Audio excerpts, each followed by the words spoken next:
Hi, this is Nick Rage with the Earnings Scout. I want to show you Paychex, which reported this morning about why we rate it as a 35 out of 100 or a hold rating in the Earnings Scout ranking system. First, I want to show you the chart here. I'm going to talk about an earnings score. This is our Earnings Scout trend chart that we're going to show how the overall rates of change to Paychex earnings estimates have been moving over the past 2 years for the period ended September 23rd, 2016. So these are the chart you're looking at here. We said it's measuring the rates of change to earnings estimates. That's going to be measured by the blue line on the screen. You can see how their blue line is very jaggedy. That's the overall expectations, how they're moving. The red line is Paychex stock price. Now, the one thing we want to draw in here is a line in the sand since we're measuring rates of change. The zero line. This is the point at which above this line, earnings estimates are going up, and below it, earnings estimates are going down. So the earnings score measuring the magnitude of the revisions, the actual score itself will tell you by how much estimates are going up or down on a percent basis. So as we look out towards the more time here in September and looking at where the earnings score is, you can see it's going down by about minus 0.33%, come up a little bit. Measuring this each week across time. So what does that mean? The estimates are going down by about 0.33%. So we'll show you an example when we look at Paychex November quarter estimate. Right now it's for 56 cents. 90 days ago it was 57 cents. And so this is a minus 1.75% drop. Now when we look at the next fiscal year estimate, which will be for next May, ending 2017, the current estimate was for $2.21. 90 days ago, that was $2.21, or a 0% change. So what we're doing is we're measuring this over more than just 90 days. We're looking at 30-day changes, 90-day, 120-day changes to the estimates. But what we're looking at is more than just the next quarter and the next fiscal year, as we're showing you. We're looking at multiple quarters, multiple years, multiple time series, and getting a proprietary blended overall expectation score of minus 3% roughly for right around mid-September.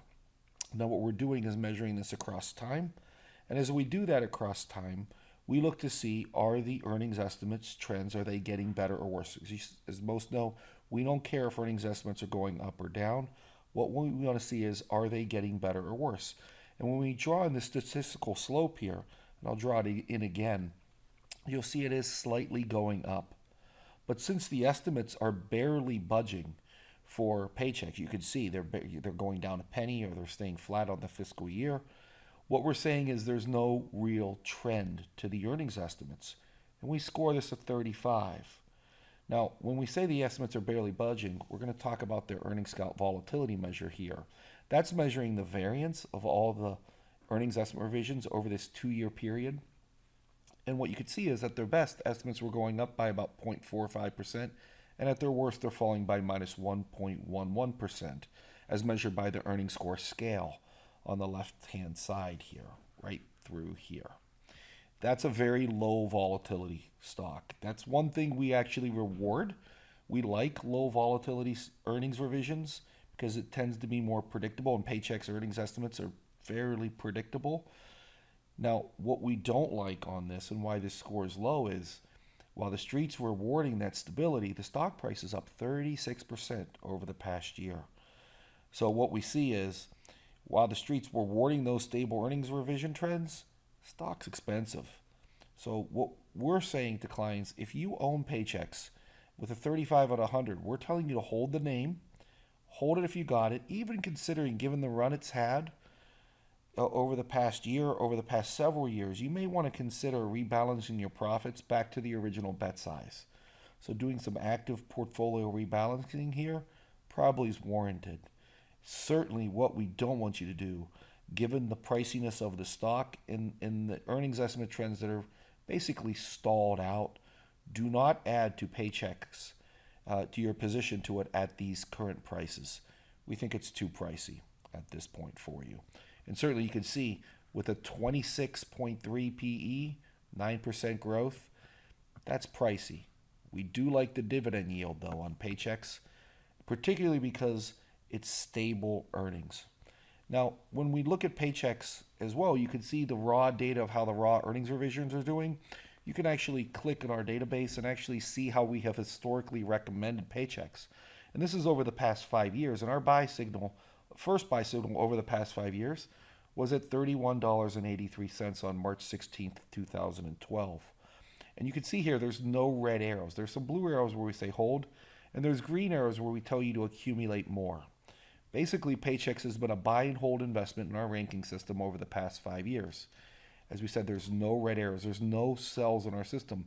So what would trigger a sell in our system? I'm going to show you the same time frame, and this is our actual indicator score that we're using. And if you can see over in the far right, there's the 35 indicator score that we're showing that's currently available. And you can see how the blue line is measuring the earnings score. The red line is still the price. This is a stock that's done extraordinarily well over the past 5 years. Now, what triggers a sell for us? Drawing in the line here, when you're below an indicator score of 20, we have found that 65% of the time over the past 5 years live and over the 20-year back test that we have done, when our indicator scores drop below 20, and that's a ranking system of how the earnings revisions are doing, that would be weakening earnings revision and rising price would typically get you below 20 indicator score. We find that you underperform 65% of the time. So above the 80 indicator score, that's where we want to buy the stock. And you can see there's time frames where we buy the stock, and then we tell you to hold it, accumulate more, and then accumulate more again here in mid-2014. But we've not been above 80 since mid-2014. That's why we're telling you to hold on to the stock and just ride it up because the momentum has been sustained.